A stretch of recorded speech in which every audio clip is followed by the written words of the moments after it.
Welcome to On the Middle East, Al Monitor's podcast on the big stories in the region.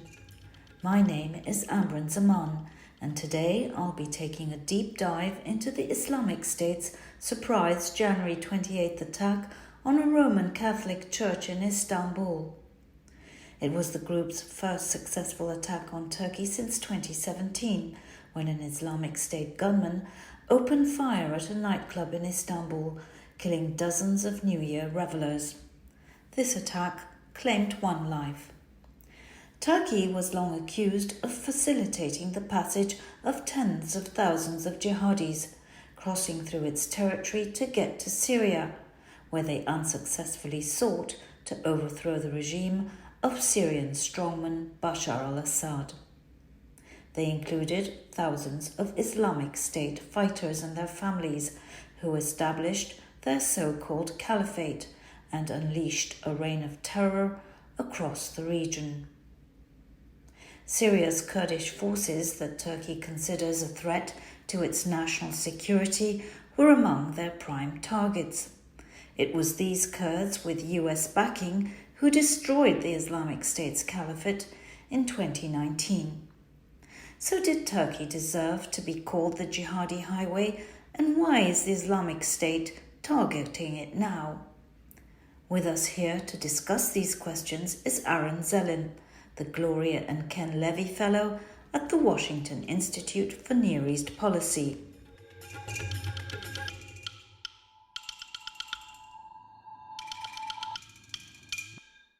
So, Aaron, thanks a lot for joining us here today. Thanks for having me. Well, can you explain to us the significance of this attack that comes after 7 years in Turkey by the Islamic State? I think that there's two main things that are significant related to it. One, as you noted, this is the first time that the Islamic State has successfully been able to conduct an attack within Turkey. This, of course, has not been because they haven't been trying. They have been trying a lot. And then two, in relation to this, is that unlike in the past, in 2017 and earlier, when they claimed an attack, they would just note that it was in Turkey. This time, they noted that this is from an official province of the Islamic State called Wilayat al Turkiya, or the Turkey province, which goes back to an announcement back in April 2019, when then leader of the Islamic State, Abu Bakr al-Baghdadi, showed off that they were creating this province essentially in a video at the time. But since that time period, 4.5 years or so, they haven't been able to make anything out of it beyond just a short other video. So what does the Wilayat al Turkiya actually mean? What is that? Can you just explain to our audience? Is this like a piece of land, like they're carving out for their caliphate, which, doesn't exist anymore? Sure. So the Islamic State, the way it sets itself up as an organization, it has a number of provinces. So in Iraq and Syria, when they were in control of territory, there are a dozen or so provinces between the two countries. Now, since they lost territory, they just call it, Wilayat al-Iraq or Wilayat al-Sham for Iraq and Syria. But beyond the core territory, they also created a number of other provinces in other parts of the world, whether in Sinai, Algeria, Nigeria, Mali, the Caucasus, Afghanistan, Yemen, et cetera, et cetera. Although it makes it sound like they are in control of territory, not every location where they claim that they have a province, the group actually does control territory. The only places where it really controls territory nowadays is maybe in parts of Mali. They also announced actually on February 1st that they just took over some territory in Somalia, though again, hard to know because that's very early reporting. But as far as we know, they don't control any territory in Turkey at all. The Turkish government has full sovereignty over its own territory. It's more showing that this land they view as having provincial status within the administration of the Islamic State's bureaucracy, therefore providing it a higher level of status than, say, if they did an attack elsewhere. So if we look at a recent example, when the Islamic State claimed the attack in Kerman, Iran, in early January. They just said it was in Iran. It didn't say Wilayat al Iran or Wilayat Fars or something along those lines. Similarly, if you look at attacks, traditionally in Western countries that they've done in the past, where it's, in France or Belgium, where they had some of their largest attacks, 2015-16 time period, it would just say França or Belgica for France and Belgium, and just like that, prior to this case, when they did attacks in 2017 and before, it just said Turkiya, whereas this time it said Wilayat Turkiya. So it's more just illustrating from the perspective of the Islamic State that what they're trying to do in Turkey is very important to their broader strategy as an organization now. Well, that would come as a surprise to lots of people because, as you know, Turkey was commonly referred to as the jihadist highway and accused of looking the other way as all these foreign fighters crossed through Turkey into Syria. And if you talk to the Syrian Kurdish leadership in particular, the Syrian Democratic Forces, the United States' top ally in the fight against the Islamic State, they'll say that Turkey has been aiding, abetting the Islamic State to attack them, and they'll provide you with numerous examples. And of course, that of Kobani, the battle for Kobani in 2014, that Syrian Kurdish border town, which was under Islamic State siege, and the Turkish prime minister at the time, who's now the president, Erdogan, seemed to almost relish the prospect of Kobani falling to the Islamic State when he said Kobani is about to fall, and this triggered massive riots in the Kurdish parts of Turkey. I mean, do you think Turkey is getting an unfair rap over the Islamic State, especially just looking at your article? You talk about all these attacks that they mounted that were thwarted by Turkey. What's the reality here?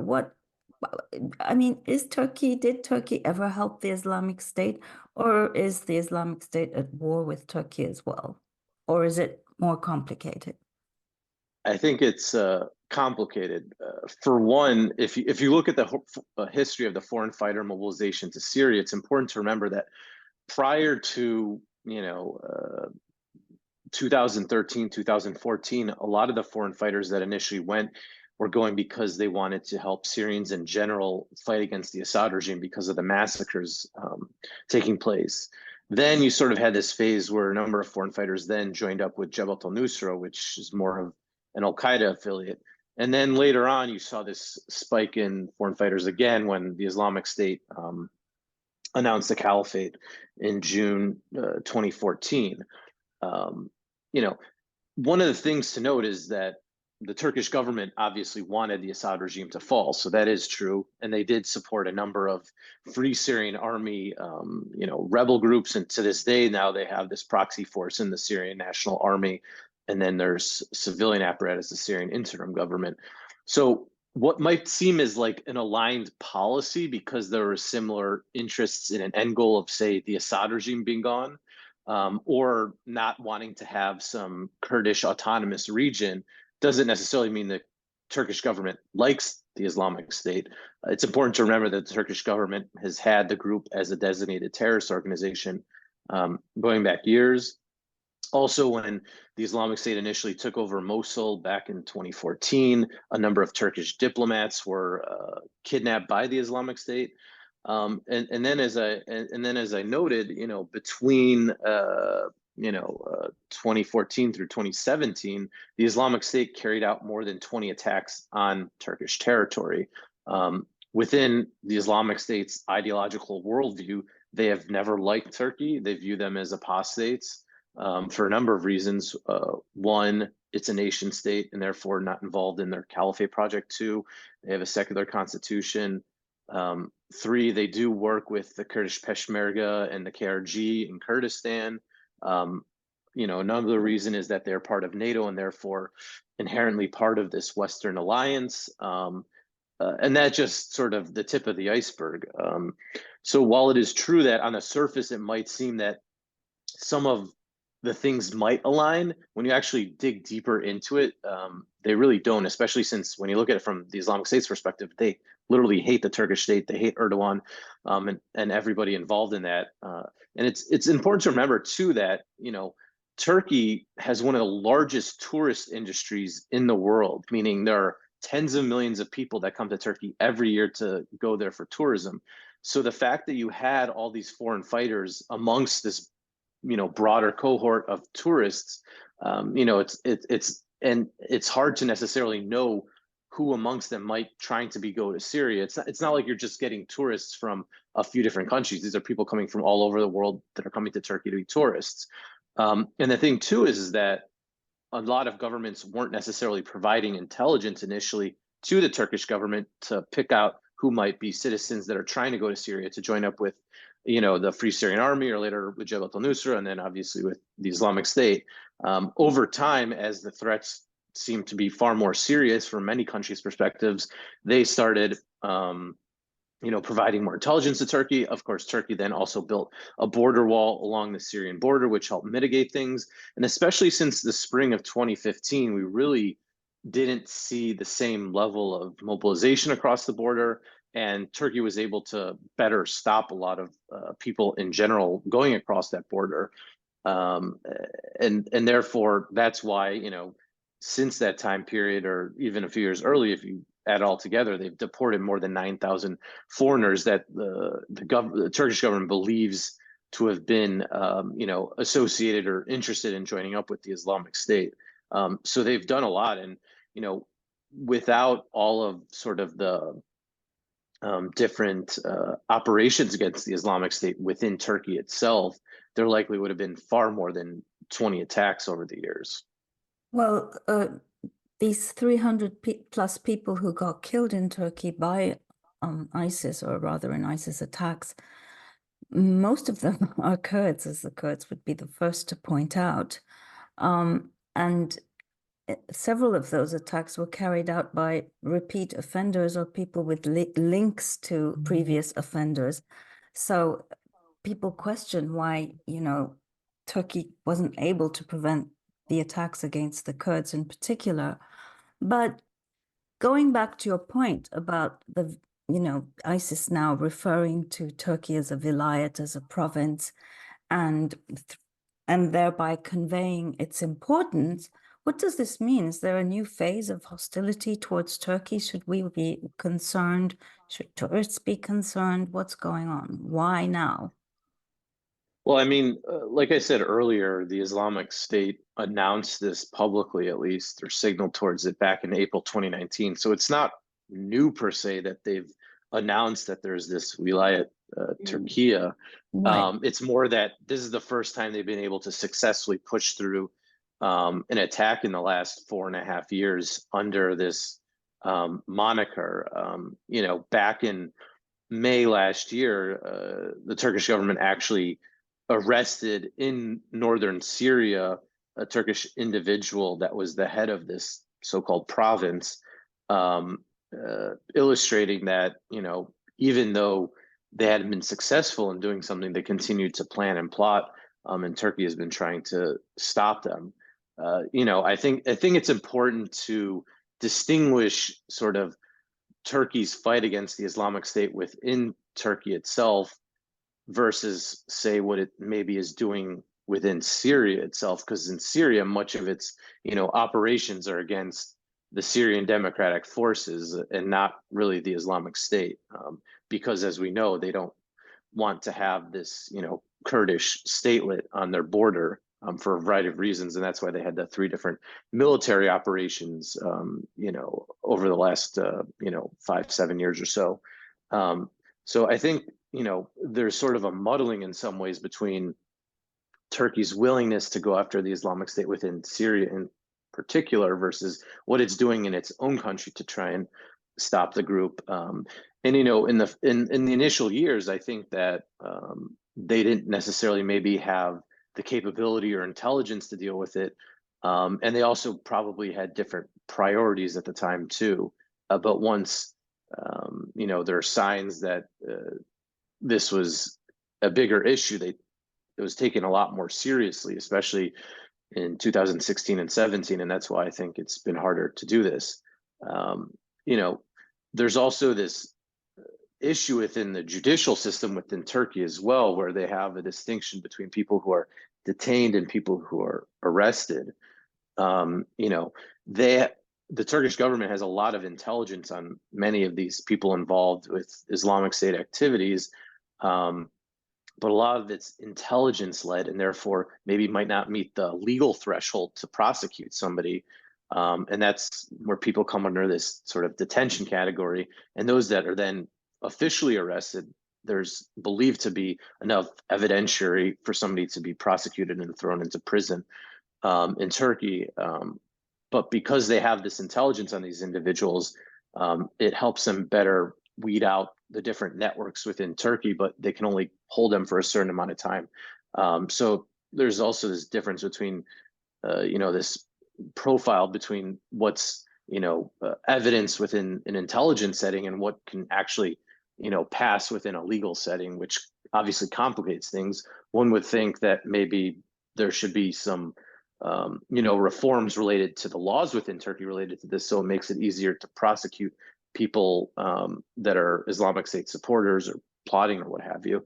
But you know, Oh, well, the whole that Turkish judicial that's sort of system is beyond. a Yeah, rabbit hole. We that's don't sort of want to beyond go my own. there.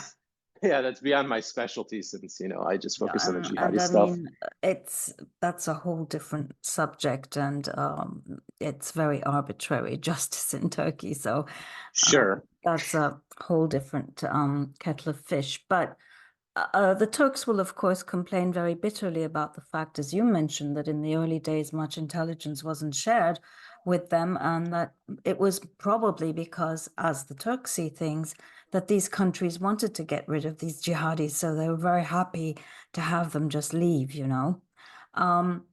But looking at the current situation, and given the fact that there's this conversation ongoing now in Washington, however much DOD sort of keeps saying, no, we're not leaving Syria.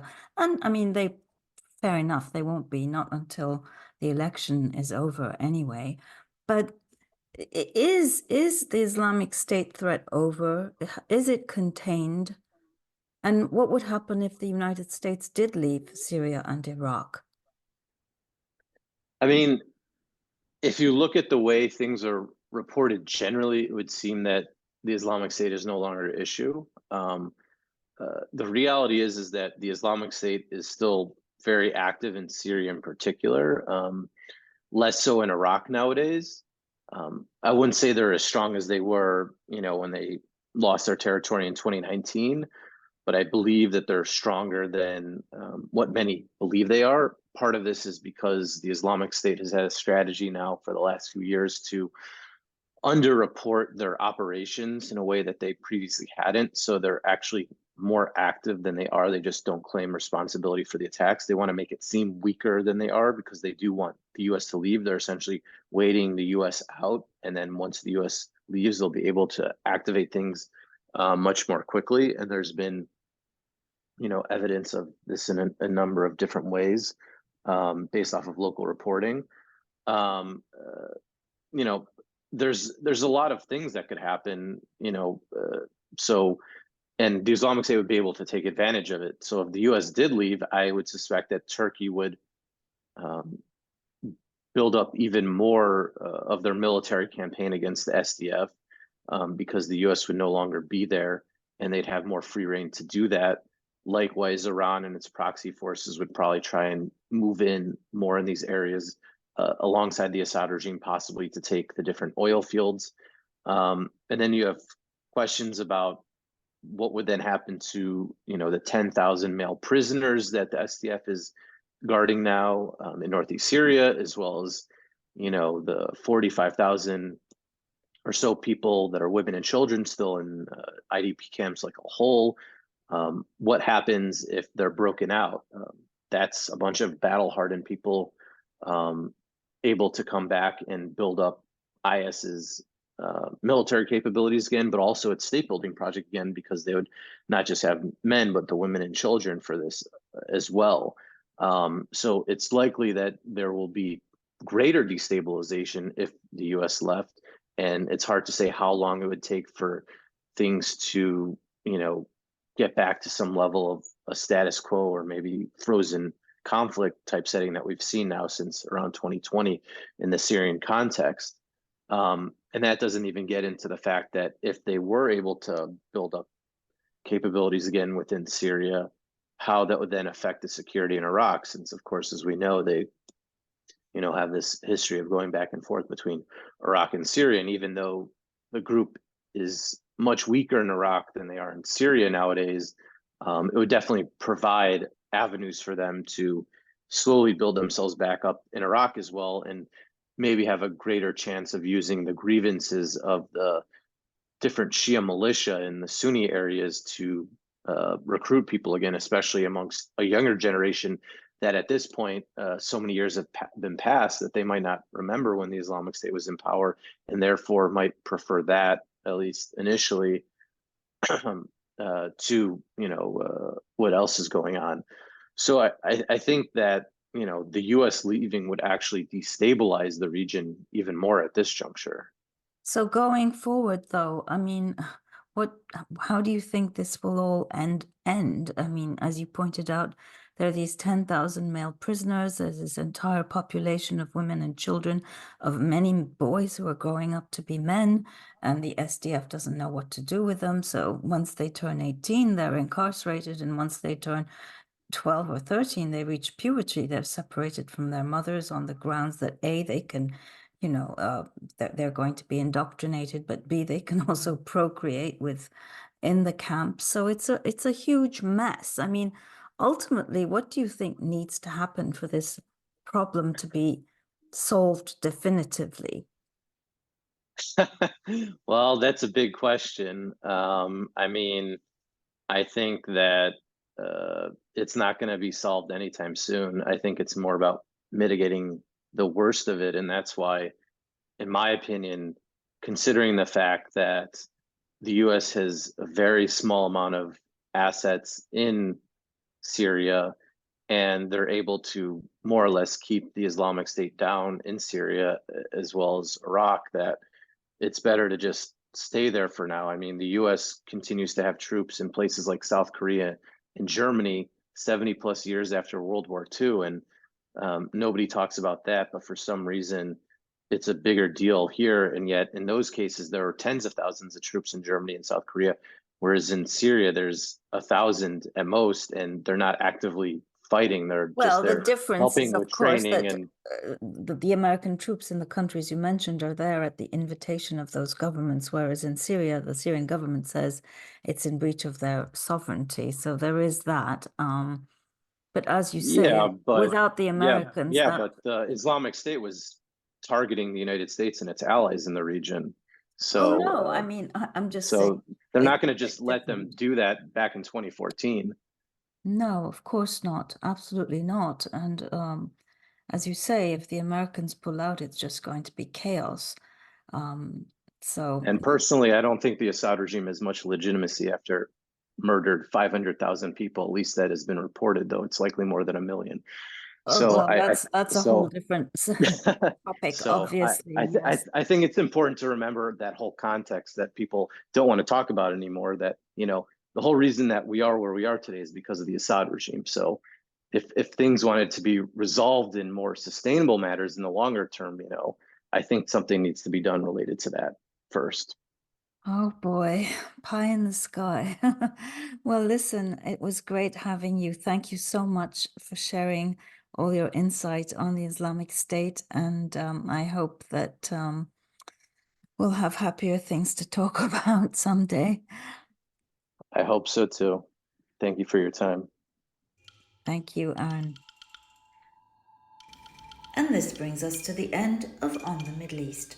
I hope you enjoyed my conversation with Aaron and learned as much as I did. Thank you and goodbye.